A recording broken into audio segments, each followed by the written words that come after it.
Hello everyone, কেমন আছো তোমরা সবাই? আশা করি খুব ভালো আছো। আমিও খুব ভালো আছি। আমার নতুন একটা ব্লগে তোমাদের স্বাগত।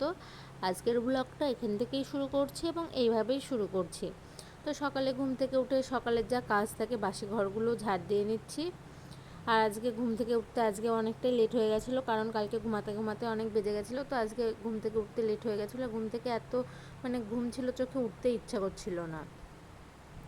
তো এদিকে আমার ঝুল বারান্দাটা ঝাড় দেওয়া হয়ে গেছে। তারপরে এই যে চলে এসেছি এই ঘরটা ঝাড় দিতে।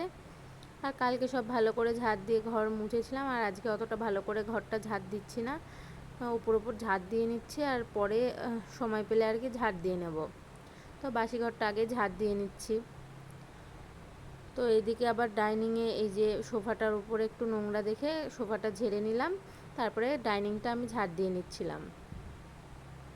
তো এই যে জানলা দিয়ে প্রচণ্ড ধুলো, কালকে ঝুল ঝেড়েছি আর এইগুলো এত সুন্দর করে পরিষ্কার করে সব ঝাড় দিয়ে রেখেছিলাম। আজকে আবার দেখে এই দিক দিয়ে ধুলো ঢুকে গেছে। ধুলো বলতে পাতা আর কিছু নোংরা আর কি এখানে হাওয়ায় উড়ে এসে পড়ে, তো তার জন্য নোংরা হয় সোফার পিছনটা। তো এদিকে আমার ডাইনিংটাও ঝাড় দেওয়া হয়ে গেছে, আর বাবা মার ঘরে এই যে ঝাড় দিয়ে নিচ্ছিলাম। আর এখন বাবা বেশ বিছানাটা বেশ ভালো করেই গুছিয়ে রাখে, তো আমাকে আর হাত দিতে হয় না। তার জন্য ঘরটা শুধু ঝাড় দিয়েই চলে যাচ্ছি।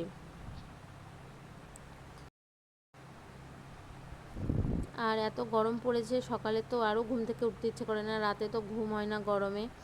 আর সকালে তো ঘুম থেকে উঠতে ইচ্ছা করে না, রাতে যেহেতু ঘুম হয় না তার জন্য।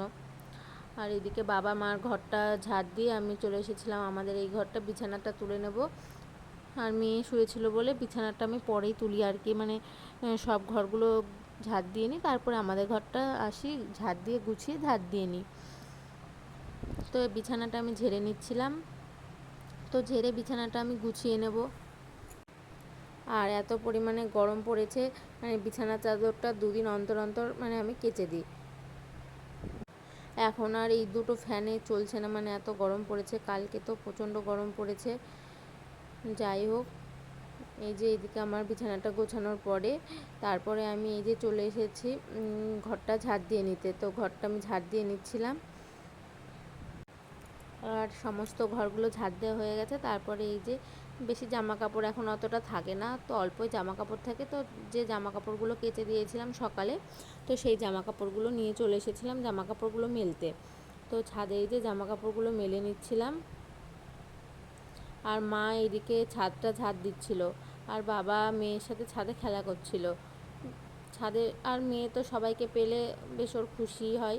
আর ছাদে যে ফ্যানটা দেখলে, ওই ফ্যানটা আজকে বাবা পরিষ্কার করেছে।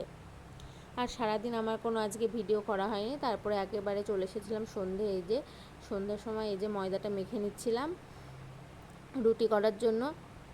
তো এই যে আমি ময়দাটা মেখে রুটি ভাজতে চলে এসেছি। আর দু একটা রুটি আমার হয়েও গেছিলো, তারপরে ভিডিওটা অন করেছি তোমাদের সাথে। তো এই যে রুটিগুলো আমি ভেজে নিচ্ছিলাম। আর এখন সকালে মাই রান্না করে, আমাকে অতটা রান্নাটা করতে হয় না, সকালে মা রান্নাটা করে নেয়।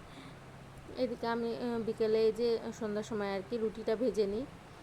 তো তোমাদের সাথে শেয়ার করেছিলাম এই যে রান্নাঘরটা গোছানো, দেখো একদিনে রান্নাঘরটা পুরো নোংরা হয়ে গেছে। রান্নাঘর এত নোংরা হয় কেন আমি বুঝতে পারি না। নোংরা বলতে অগোছালো আর কি, কেন যে হয় আমি বুঝতে পারি না। তো তোমাদের সাথে গল্প করতে করতে এই যে এইদিকে রুটিটা ভেজে নিচ্ছি। তো এই যে রুটিটা আমার প্রায় ভেজে নেওয়া হয়েই গেল বলতে গেলে, আর দু একটা হয়তো বাকি আছে।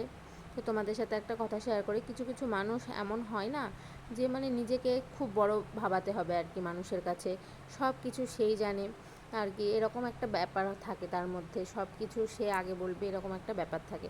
কেন যে এরকম করে আমি বুঝতে পারি না। ঠিক আছে, তার কথায় যে জিনিসটা হয়েছে ঠিক আছে, কিন্তু এই যে আগ বাড়িয়ে মানুষকে বলা, এটা আমার একদমই ভালো লাগে না। আর এটা কারোর উপরে কিছু ভেবে আমি বলিনি, জাস্ট আমার মনে হলো তাই তোমাদের সাথে শেয়ার করলাম। তো এদিকে আমার এই যে রুটি ভাজা কমপ্লিট হয়ে গেছে, আর জায়গার জিনিস আমি জায়গায় রেখে দিলাম সব মুছে। তো এই যে রুটিগুলো আমার ভাজা কমপ্লিট হয়ে গেছে। তো তারপরে গ্যাস ট্যাসগুলো মুছে নিচ্ছি। তো আজকের ভিডিওটা এতটাই ছিল, ভালো লাগলে লাইক কমেন্ট শেয়ার করে দিও। চলো টাটা।